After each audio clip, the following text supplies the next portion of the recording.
I like the boldness, and I like that they took a shot downfield, but it was well covered, and he was able to get a hand in and knock it away.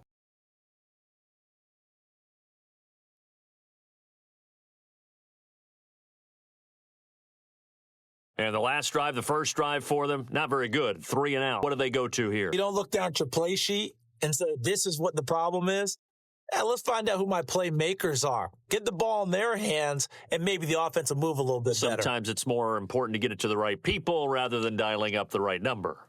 Exactly. Or the right play, yeah. That too. And I guess, partner, you call that a coverage sack. Oh, without a doubt, because where did he have to go with the football? I know everybody wants to get on him about, hey, get rid of the football. You had too much time in the pocket. But he's scanning the field, nowhere to go, and that allowed the pressure to ultimately get to him. That last touchdown drive, a good mix of pass and run. Defensively, they just looked a little out of whack. And it's so hard to stay up with an offense that has things going so well, where you're guessing and guessing wrong play after play. So what you need is someone on the defensive side of the ball, a leader, right? To make a big play. Throw that balance out of whack. That's what you're looking for now. Not worrying so much about guessing.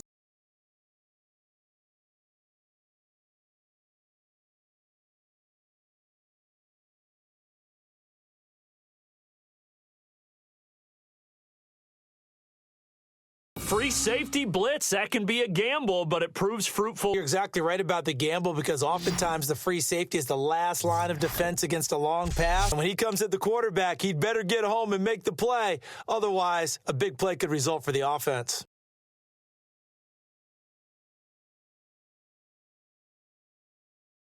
And there we saw rolling right out of the pocket. Maybe his momentum taking him toward that sideline led him a little too far. Yeah, that is difficult, isn't it? Plus, you're closing down your space, right? You're shortening the field for your receivers. And their inclination is to go towards the sidelines as fast as the quarterback is as well. Hard for them to throttle down to leave themselves with enough room to stay in bounds and catch the ball. Well, that, my friend, I guess is the definition of a head-scratcher. 4th and long, this stage of the game. What were they doing? I just have to believe that he looked at the situation, still in the first half, decided if there was a time to be aggressive, now was it, because there's still time to make up for it if things don't go right. Of course, a lot of questions on this one, and look, I want to go for it as much as anyone. But 4th and long? Yeah, I don't think I would have there. That one seemed a little bit on the irrational side. Fans might be a little angry at that one. And it's early, but boy, they looked good on the last drive. Getting that 4th down stop, they'll be looking to build off that momentum. They went into lockdown mode, didn't they? And what I loved about it is when someone goes for it on 4th down on their own side of the field, not only gutsy, defenses take that as a sign of disrespect. And when they're able to shut them down and put it back in their face, they feel really good about trotting back out for the next series. We'll see if they still feel good here. A field goal last time is what they gave up in a close game. All these drives start to feel so critical.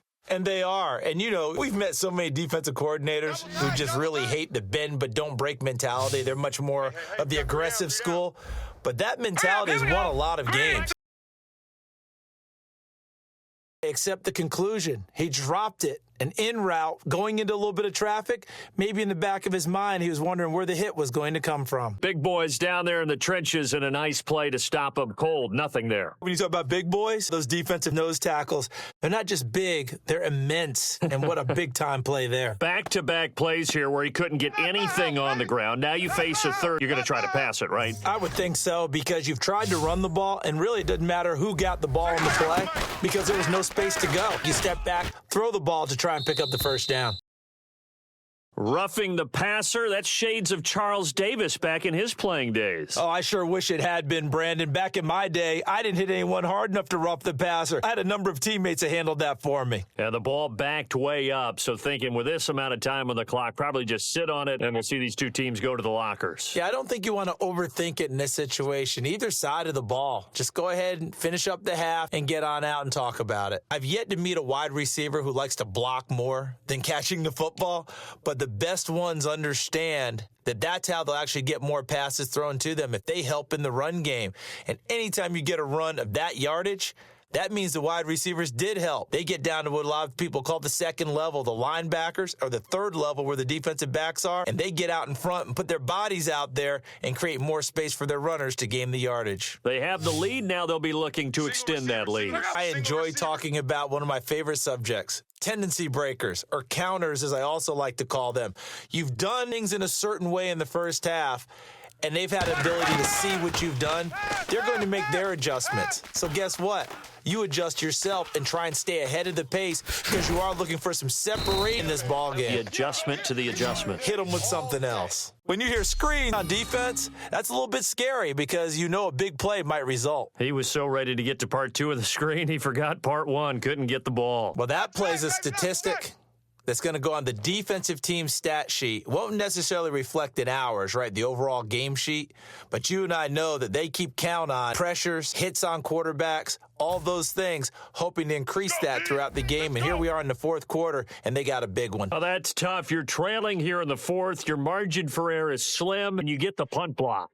And when I played on punt teams, you did not want to hear on the field a second thud because you always heard it come off the punter's foot. But that second one meant something bad. That meant a block. Down on the field, that's exactly what they heard. And now they're in a really tough situation. Taking a good look at what you've done on offense, noted where the weaknesses are, and you know when you want to come back to them. I like when you're organized with your points. Well done. Point A, B, and C.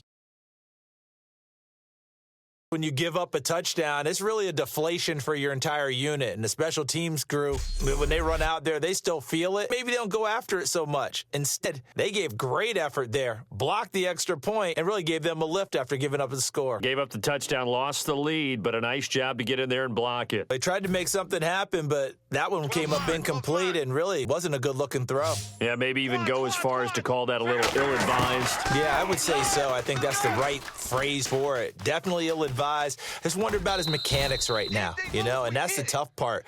You do so much stuff in practice to make it repetitive, but it has to repeat under pressure, whether it's pressure from the defense or just the pressure of playing the game. And when he started rolling left there as a right-handed quarterback, I thought, boy, this third down play is going nowhere, but credit to him, able to pick up the first. And all you righties who are watching the game, get out of your chair, get off the couch, move to your left, and then rifle one. You may leave a hole in the wall that you'll have to explain later, but you'll see how difficult that throw actually was. On goal-to-goal runs, when you create lost yardage plays, the only way that happens is either called pressure or what I like straight-ahead pursuit, a great read, and they get to the backfield and make the play. And that was a big chunk of yardage. Practices we watched over time where the offense works on scoring late in the game and finding a way to win, as we just saw there. Just saw it right there. Now can they preserve that advantage that they just got? One possession game, time very much a factor.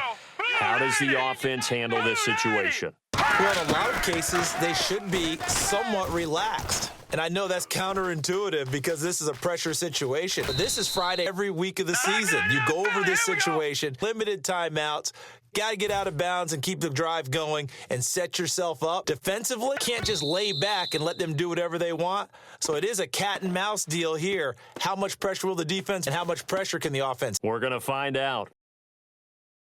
And that is going to seal this victory as time runs out. Well, we were on hand for a fun and entertaining game here, coming down really to that last play. Great job defensively to get the pick and seal it. And we know that every play during a game matters. You're never sure which one's going to be one of the key ones. But at the end of the game, when you analyze, 3 plays are going to be the ones you focus on. And that last play was one of them. The last shot had to take it, and they came up with the interception and sealed their victory.